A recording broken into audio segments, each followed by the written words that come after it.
पास लाखों रुपए आ सकता है, 1% भी नहीं है, तो जिस दिन 10%, 20%, 50% जाएगा तो उसमें क्या होगा? यहाँ पे 35 करोड़ में आदमी, अगर तीसरा आदमी अगर पति हो सकता है, क्या 135 करोड़ की आबादी में क्या हो सकता है हिंदुस्तान के अंदर? अभी चाइना डायरेक्ट सेलिंग को समझा, दूसरे नंबर पे चाइना था, अभी आ गया पहले नंबर पे चाइना। क्यों? 144 करोड़ की आबादी है और डायरेक्ट सेलिंग इंडस्ट्री को चलने के लिए रॉ मटेरियल चाहिए। वो रॉ मटेरियल है मैन पावर, और हिंदुस्तान के अंदर मैन पावर 2025 तक सबसे बड़ा पॉपुलेशन वाला देश बनने जा रहा है। जो नमक तेल हल्दी धनिया मिर्ची खाने के लिए क्या चाहिए? आदमी। सबसे ज़्यादा आदमी जहाँ होगा सबसे ज़्यादा तेजी से वहाँ चलेगा डायरेक्ट सेलिंग इंडस्ट्री, और डायरेक्ट सेलिंग का जमाना होगा। क्यों? क्योंकि हर एक आदमी इस तरफ भागेगा। क्यों भागेगा? क्योंकि बिना पूंजी लगाए व्यापार करने का एक अपॉर्चुनिटी है। कैसे है? थोड़ा उस बात को हम लोग देखें, डायरेक्टली उसके ऊपर आते हैं। क्योंकि पैसा कमाना हर एक आदमी की बेसिक रिक्वायरमेंट होगी और लोगों को जरूरत होगी पैसा। पैसे के बिना कुछ होने वाला नहीं है। आज बहुत सारे लोग बोलते हैं पैसा नहीं चाहिए, पैसा नहीं चाहिए। पैसा तो खुद चाहिए, पैसा कमाने का रास्ता नहीं है हमारे यहाँ, लिमिटेड है। क्यों लिमिटेड है? थोड़ा सा मैं एनालिसिस करने के बाद फिर मैं उसके ऊपर आता हूँ। आज जॉब में है कोई अभी नौकरी में, सरकारी जॉब आप जानते हैं। अभी सर ने जब जॉब की शुरुआत की होगी तो कितने घंटे डे 1 से शुरुआत किया सर आपने? 8 घंटे। मतलब यही 8 से 10 घंटे एक आदमी के। मैं क्या बताना चाहता हूँ, थोड़ा उस बात को समझने की कोशिश करें कि ये आदमी मिडल मैन बन सकते हैं, अमीर नहीं बन सकते। नौकरी वाला आदमी, छोटे मोटे दुकानदार वाला आदमी अमीर नहीं बन सकता। अमीर का मतलब इस दुनिया में मैं उस आदमी को अमीर नहीं मानता जिसके पास, गरीब नहीं मानता जिसके पास पैसे नहीं। इस दुनिया में हम उस आदमी को गरीब मानते हैं जिसके पास समय नहीं, टाइम नहीं। आज रिक्शा वाले से पूछो, वो भी बोलता टाइम नहीं। किसी से पूछो, उसके पास टाइम नहीं है। इस दुनिया में सबसे गरीब आदमी किसके? वही है जिसके पास टाइम नहीं है। और टाइम है लोगों के पास तो पैसा नहीं है, वाइस वर्सा है। टाइम है तो पैसा नहीं है। अब थोड़ा सा देखें, जब सर ने शुरुआत किया तो 8 से 10 घंटे की नौकरी से शुरुआत किया। अच्छा, 1 महीने बाद कितने घंटे सर? वही। अच्छा, 1 साल बाद, और 60 साल बाद जब रिटायर होने लगेंगे तो भी कितना घंटा? मैं तो पूरा अपना स्टार्ट टू एंड, मतलब 60 साल का अगर पकड़ूं जी, तो जैसे एक एवरेज इंक्रीमेंट लेकर के पकड़ूं जी, तो पूरी सैलरी मुझे पता है कि कितनी आने वाली, कितने आने वाली पता है, उससे ज्यादा नहीं होता। नहीं हो सकता। मतलब आपको पता है और आप अपने मर्जी से अपनी सैलरी को बढ़ा भी नहीं सकते। नौकरी में कोई चाहे कि अपनी मर्जी से सैलरी बढ़ा दो तो बढ़ जाएगा, लेकिन हम बिजनेसमैन लोग चाहते हैं तो अपनी मर्जी से सैलरी बढ़ा सकते हैं। तो आप कैसे बढ़ा सकते हो उस चीज़ को हम लोग देखें। 1 साल के अंदर 20 साल की एज में अगर एक आदमी नौकरी ज्वाइन किया तो 60 साल के बाद रिटायर हो जाता है। अब तो 2004 के बाद के इनरोलमेंट को सिक्योरिटी भी खत्म हो गई, पेंशन भी बंद कर दिया गया कि आपके पास कोई पेंशन जैसा चीज़ हो कि जिसकी वजह से थोड़ा सा क्लोज कर दिया।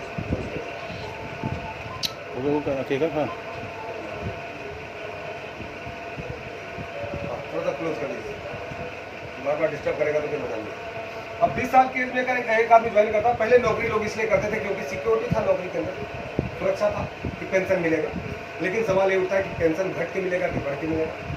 पेंशन हमेशा, आप 60 साल नौकरी की तो 60 साल के कोई काम करने के बाद उसमें पैसा इंक्रीमेंट होना चाहिए कि उसका डिमोशन होना चाहिए। लेकिन नौकरी से जैसे ही आप खत्म होते 60 साल करने के बाद डिमोशन होता है। तो ऐसा काम करना है कि ऐसा काम करना कि 60 साल अगर हो जाए तो उसके बाद लगातार इनकम बढ़े हुए रोल में आना चाहिए। उस काम को समझने की जरूरत है।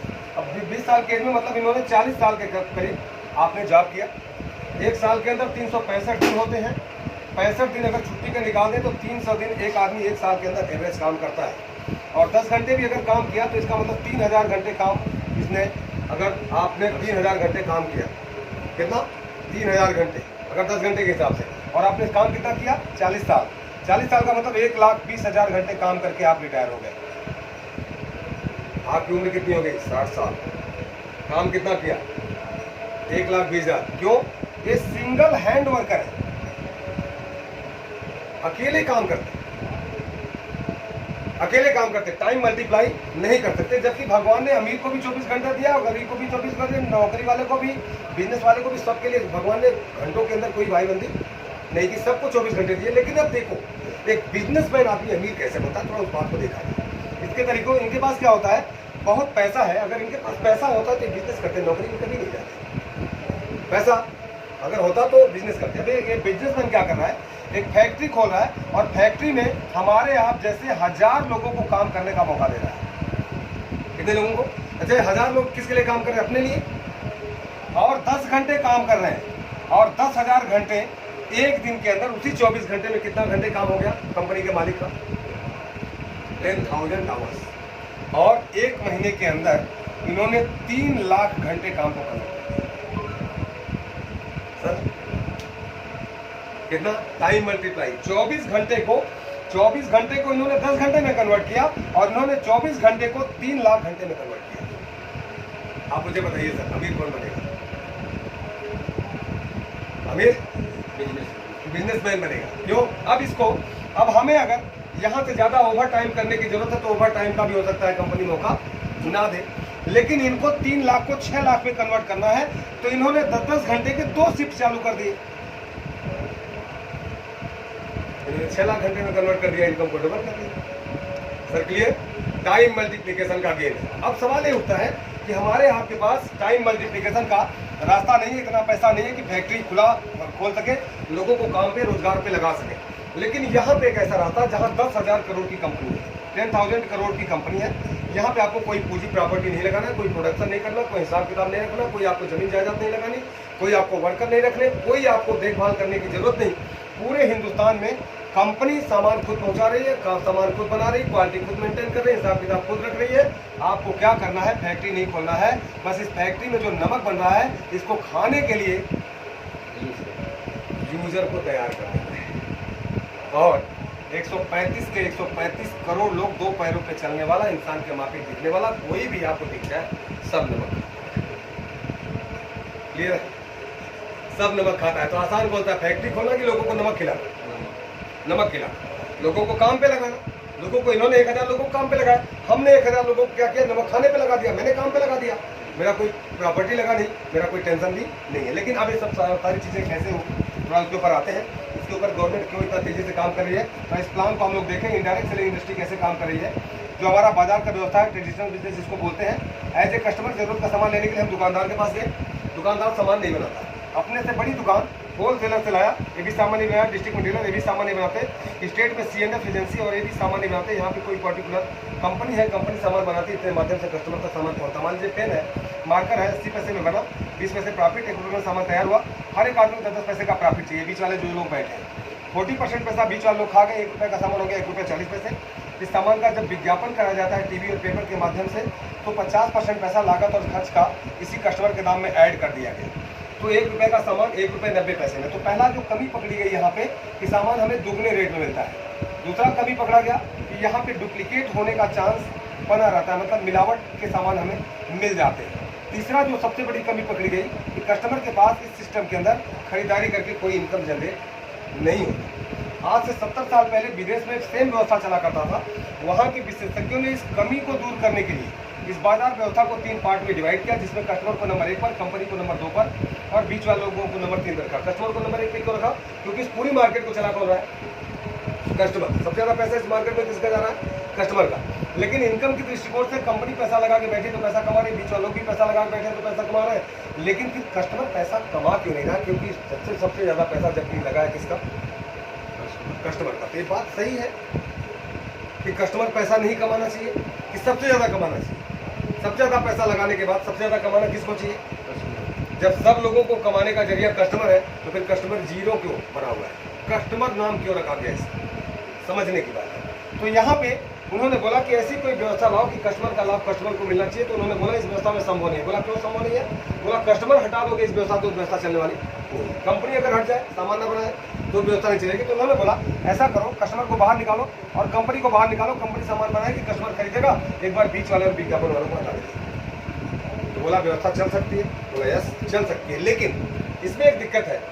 कस्टमर बैठा है ग्रामीण क्षेत्र में, सामान बन रहा है मुंबई में, तो कस्टमर डायरेक्ट कैसे जाएगा सामान?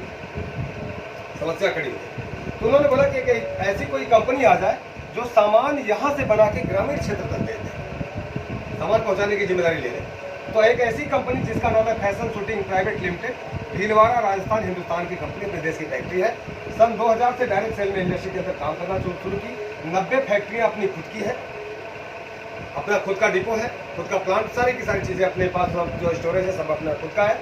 उन्होंने बोला कि सामान बनाने की जिम्मेदारी मेरी और पहुंचाने की जिम्मेदारी इनको न देकर के सीधा पहुंचाने की जिम्मेदारी भी मैं उठाने के लिए तैयार। कंपनी मिल गई। कस्टमर को अब सवाल ये उठा कि आप इसका बताया लोगों तक की बात पहुंचे कैसे कि सामान अच्छा है? तो उन्होंने बोला कस्टमर एक जिम्मेदारी अगर उठा ले तो। बोला क्या? बोला इसका प्रचार टीवी और पेपर में नहीं है, सामान को यूज करे, अच्छा लगे तो बताने की जिम्मेदारी अपने लोगों को कस्टमर ले ले और पहुंचाने की जिम्मेदारी मैं ले लूँ। 1.5 लाख करोड़ का जो टारगेट है, टर्नओवर है, वो है विज्ञापन का, और 5.5 लाख करोड़ रुपया बीच वाले लोग खा जाते हैं। सालीना 7 लाख करोड़ का ये रोजगार है। ये व्यवसाय कितने का है बीच वाला और विज्ञापन वाला? 7 लाख करोड़ का। और इस दोनों को हटा दिया जाए और सीधे कंपनी और कस्टमर आपस में हाथ मिला लें, और दोनों मिलके जो 7 लाख करोड़ यहाँ पे चंद लोगों के बीच में जाता था, यही पैसा हमारे कस्टमर्स के बीच में बांट दिया जाए, तो हमारे कस्टमर के पास भी पैसा आ सकता है कि नहीं आ सकता? क्लियर? आ सकता है। अब यहाँ पे भी 80 पैसे में सामान बना, 20 पैसे प्रॉफिट, 1 रुपये में सामान यहाँ जैसे तैयार होगा सेम तैयार होगा, लेकिन हमें आपको एक 90 में मिल करके मिलेगा 1.45 में। तो पहला फायदा हो गया हमारा, चीपर रेट में सामान मिला, सस्ता। दूसरा, बीच वाले लोग नहीं तो सामान क्या होगा? ओरिजिनल होगा। ओरिजिनल होगा तो हमारे हेल्थ के साथ भी कोई खिलवाड़ नहीं होगा। तीसरा, जो हमने सामान को यूज किया, 1.45 सीधा कंपनी के अकाउंट में गया। इनडायरेक्ट में कंपनी के पास 1 रुपया 20 पैसा मुनाफा शामिल। डायरेक्ट में भी कंपनी बोली मुझे 1 रुपया चाहिए, 20 पैसा मुनाफा ऑलरेडी 1 रुपये में है। 45 पैसे से कंपनी का कोई लेना देना नहीं, पैसा बीच वाले और विज्ञापन वाले खा जाते थे। एक्चुअल पैसा था किसका? कस्टमर का। और यही कस्टमर का पैसा हमारी कंपनी एक सिस्टम से कस्टमर्स के बीच में बांट देती है, और कस्टमर में बना करके बनाती है 45% का बिजनेस। अब सवाल ये उठता है कि हमें जिंदगी भर सामान यूज करके कस्टमर बने रहना है, या दुकान बदल के सामान यूज करने से बिजनेस पार्टनर बनना है? डिसाइड हमें आपको करना है। बिजनेस पार्टनर बनना है तो आपको कोई पैसा नहीं लगाना है, आपको कार्ड बनवाना है। हम लोग क्या करते हैं, लोगों के पास जाते हैं ना, जोड़ने की बात करते हैं। जोड़ने की बात मत करिए, हिंदुस्तान के अंदर जोड़ने से बड़ा था। तोड़ने की बात करोगे समझ में आएगा, भाई को भाई से तोड़ दो, बाप को बेटे से तोड़ दो, पड़ोस को पड़ोसी से तोड़ दो, है ना? तो यहाँ पे जोड़ने से सबसे ज्यादा नफरत किसी से है? जोड़ने से। जोड़ने का नाम मत लीजिए। इनको पैन कार्ड, आधार कार्ड, राशन कार्ड, गैस का कार्ड बनाओ, तो उसी तरह से इनको बताइए कि सामान खरीदने का कार्ड बनवा लो। कार्ड बनाने का कोई पैसा नहीं लगेगा। फोटो, आधार कार्ड और पासबुक की कॉपी लेते हैं, आपका कार्ड बन जाता है। कार्ड बनते ही 20 से 30% काउंटर के ऊपर डिस्काउंट में सामान आपको 20-30%। अब मान लीजिए टाटा का नमक कोई इस्तेमाल करता है, तो टाटा का नमक 20 रुपये किलो है, 22 रुपये किलो है, इस्तेमाल करता है। तो जब जाएंगे दुकान पे तो सर कितने का मिलेगा नमक? तो जो रेट है वही मिलेगा। अब इसलिए वही मिलेगा। अब एक नमक से पैसा कैसे निकाला? आपने तो नहीं निकाला, लेकिन ये दुकानदार ने पैसा निकाला कि नहीं निकाला? आपसे निकाल लिया। अब कितना निकाला उसके ऊपर डिपेंड करता है। लेकिन अब यहाँ भी क्या करेंगे, यहाँ पे आप चूंकि 45% के मालिक हैं, इसलिए पैसा दूसरा नहीं निकालेगा। बाहर की दुनिया में लोगों से सामान होते हुए उसमें से पूरा पैसा निकाल लिया जाता है और आपको सामान पकड़ा दिया जाता है। लेकिन यहाँ पे शुरुआत जिसको अभी तक लोग कस्टमर बोलते थे, उसी को पूरा पैसा निकालने का अधिकार उसी को दे दिया गया है। दूसरा कोई पैसा निकाल नहीं सकता। मतलब सारा अधिकार किसको दे दिया? कस्टमर को दे दिया। यहाँ से एक टाटा नमक जो 40 रुपये किलो बनाता है, 42 रुपये किलो जो नमक बनाता है, वो नमक के ऊपर यहाँ पे लिखा गया है 18 रुपये MRP है, मिलेगा 15 रुपये का। उसके बाद भी 70 पैसे से लेकर 3.5 रुपये तक एक आम आदमी के अकाउंट में चला जाता है नमक से। तो नमक बेटर मिले, पक्का बिलिंग हुआ, प्लस 40 रुपये किलो वाला नमक 15 रुपये में मिला। उसके बाद भी 70 पैसे से लेकर 3.5 रुपये तक अकाउंट में चले गए। तो नमक कहाँ से इस्तेमाल करना चाहिए सर? ये सिस्टम कहाँ से? सिस्टम से इस्तेमाल करना चाहिए, विदाउट सिस्टम नहीं। अब हमने यूज किया तो 20 से 30% काउंटर डिस्काउंट पे सामान गया। उसके बाद ये 45% का जो बिजनेस पार्टनर जो बनाई कंपनी ने, यहाँ पे 10 से लेकर के 32% आपको देती है परफॉर्मेंस बोनस के रूप में, 8% आपको देगी रॉयल्टी, और हमें काम करना है इसके लिए, और 5% मिलता है टेक्निकल बोनस के रूप में। तो 32, 8, 40, 5, 45% कंपनी पैसा बढ़ती है। अब 10 से 32% तो कंपनी सबको देती है, चाहे कोई किसी को बताए या ना बताए। लेकिन 8% रॉयल्टी 3 आदमी को मिलता है सर, लेखक, गायक और वैज्ञानिक, जीवन के साथ भी और जीवन के बाद। सिक्योरिटी है। थॉमस अल्वा एडिसन अब दुनिया के अंदर नहीं है, लेकिन उनके घर में रॉयल्टी जाती है और 7 जनरेशन तक जाएगी उनकी। मतलब आपने काम किया, बाहर की दुनिया में जब भी आप काम करते हो पैसा आता है, एक्टिव इनकम आती है, काम बंद पैसा बंद। लेकिन ये लोग एक्टिव नहीं, ये रॉयल्टी इनकम होता है पैसे में। मतलब काम किए का पैसा बाद में भी आपको आता रहे, ऐसा इनकम यहाँ से मिलता है नमक तेल खाने से। लेकिन इसके लिए जान लगाना पड़ेगा, थोड़ा सा अपने आप को बदलना पड़ेगा, समझना पड़ेगा। हमें जब तक पता नहीं है तब तक हम लोगों को कैसे बता सकते हैं? ज़्यादातर लोगों ने RCM का नाम सुना है लेकिन प्लान नहीं देखा, पैसा कैसे आता है नहीं पता, और लोग लोगों को बताने के लिए तैयार हो जाते हैं। 2-5 लोगों को बताते हैं, फिर छोड़ के चले जाते हैं, कहीं और चले जाते हैं। नहीं, ज्वाइन करिए, सीखने का इंपॉर्टेंस है यहाँ पे बहुत ज़्यादा। अब आपने क्या किया, अब ये जो 10 से 32% है, पूरा का पूरा मैथ यहीं पे छुपा हुआ है कि 10 से 32% पैसा हमारे पास कैसे आता है, क्या रेशियो से आता है। 100 से लेकर 4,999 की हमारी खरीदारी होती है, तो हमें मिलता है 10%।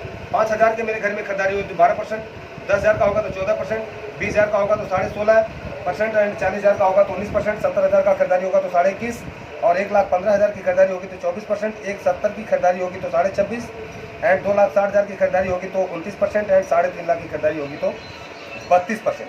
ये हमारा ग्राफ है। अब पूरा मैथ हमारा इसी के ऊपर पूरा का पूरा मैथ टिका हुआ है। अब इस मैथ को सर हमें समझने की जरूरत है। अब थोड़ा तो देखें कि हमें आज लाखों रुपए कमाने की जरूरत है, मुझे कितना चाहिए। कल्पना करिए कि मैं यहाँ पे आया और मैंने मात्र पूरे हिंदुस्तान से 10-20 लोगों का, 25 लोगों का, 50 लोगों का मैंने कार्ड बना दिया। क्या किया?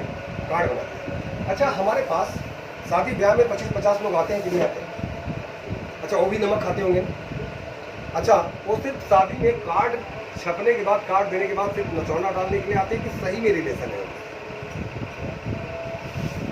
50-25-30 तो होंगे अच्छे रिलेशन जो हमारी बातों को बिल्कुल वो काट नहीं सकते, है ना। शुरुआत वहीं से होगी। अब कल्पना करिए कि मैंने 50 लोगों का कार्ड बना दिया और ये 50 लोग कम से कम 5,000 का सामान, तो आज के ज़माने में 5-10 हज़ार से नीचे किसी के घर में खर्च कम नहीं है, इतना तो है। अब ये जो 50 लोग हैं, अब मैंने अपने घर के लिए 10,000 की खरीदारी कर ली, यहाँ पे आप हैं, और ये 50 लोगों ने 5,000 की खरीदारी किया। अगर 5,000 का, तो हमारा जो बिजनेस हो गया 2,50,000 और 10, 2,60,000 का बिजनेस हो गया। बिजनेस कितना हो गया? 2,60,000। और 2,60,000 कौन से परसेंटेज में है? 29%। और मैं पहुंच गया 29% में। और ये 5,000 वाला कौन से परसेंटेज में है? 12% में। तो इस आदमी का कितना लाभ होगा? 5,000 का सामान लिया तो 20 से 30% काउंटर डिस्काउंट, मतलब 1,000 रुपये का सामान एक्स्ट्रा गया, एमआरपी और डीपी का गया। 3 चीज़ें होती हैं, एमआरपी, डीपी और बीपी। 3 चीज़ें हैं। एमआरपी जिस रेट पे लिखा होता है, डीपी मतलब डायरेक्ट सेलर प्राइस, 20 से 30% काउंटर डिस्काउंट, प्लस एमआरपी का 50 से लेके 100% होता है बीबी, बिजनेस वैल्यू। तो अब यहाँ पे लेके गए सामान, तो डीपी के रेट का 1,000 रुपये इनके अकाउंट में गया, मतलब 1,000 रुपये का सीधा इनका बचत हुआ, प्लस 12% 5,000 का, मतलब 600 रुपये इनके अकाउंट में गया। टोटल इनकी जो बचत हुई 50 लोगों की 1,600 रुपये की, 1,600 की बचत 50 लोगों की। लेकिन अब आपकी बचत कितनी होगी? क्योंकि इन लोगों की वजह से आप पहुंच गए 2,60,000, मतलब आप पहुंच गए 29% पे, तो 10,000 का इस हिसाब से मिलना चाहिए था 14%, लेकिन 14 नहीं मिलेगा। इन लोगों की खरीदारी से वजह से आपको मिलेगा 29%। तो ये 10,000 का हो गया 29%, 29 बचे 100, मतलब 2,900 रुपये हमारे खरीदारी से बचत हुआ। मैंने 10,000 का खरीदा, 2,900 रुपये मेरा डायरेक्ट बचत हुआ, अकाउंट में गया, और डायरेक्ट जो एमआरपी डीपी का जो गया गैप पूरा लग गया। लेकिन अब इन 50 आदमी को मैंने कार्ड बनवाया, तो इनसे मुझे क्या है, ये तो क्लियर होना चाहिए। पैसा मैं कैसे कमाऊंगा? अब यहाँ पे 12% और हमें 29%, तो 29 में से 12% बट गया, तो कितना परसेंट बचा? 17%। तो 5,000 का 17%, 17 बटे 100, 202, 17 बचे 85, 850 रुपये। मतलब एक जगह से हमारे पास कितना आया? 850 रुपये। और कितनी जगहों से आया मेरे पास? 50 जगह से। 0, 5 बचे 25, 40, 2 42,500 ये हो गया, प्लस 2,900 रुपये ये हो गया। मेरा जो नेट कमीशन इस कंडीशन में बचा 9,514, 2,4 5, 45,400 रुपये नेट कमीशन कंपनी हमारे अकाउंट में। कैसा है सर प्लान? रिकॉर्ड ही करके क्या करोगे? कितना लंबा कहाँ डालोगे? इतना बड़ा रिकॉर्डिंग कहाँ रखो?